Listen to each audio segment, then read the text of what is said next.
Yes, this is Rosal.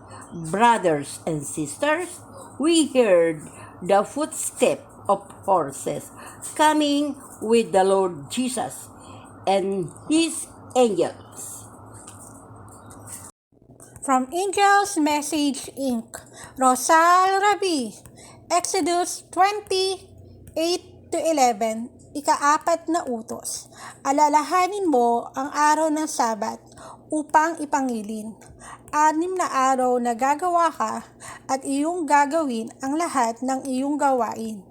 Ngunit ang ika-7 araw ay Sabat sa Panginoon mong Diyos. Sa araw na iyan ay huwag kang gagawa ng anumang gawa.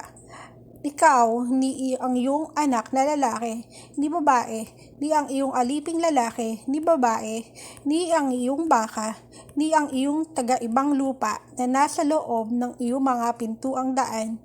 Sapagkat sa 6 na araw ay ginawa ng Panginoon ang langit at lupa, ang dagat at lahat ng naroroon at nagpahinga sa ika-7 araw. Na anupat pinagpala ng Panginoon ang araw ng Sabat at pinakabanal. Exodus 20:8-11. Fourth Commandment. Remember the Sabbath day to keep it holy. 6 days shall thou labor and do all thy work. But the Sabbath day is the Sabbath day of the Lord thy God. In it thou shalt not do any work, thou nor thy son, nor thy daughter, thy manservant, nor thy maid servant, nor thy cattle, nor thy stranger that is within thy gates.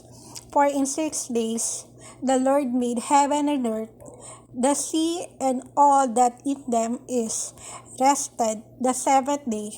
Wherefore the Lord blessed the Sabbath day and hallowed it.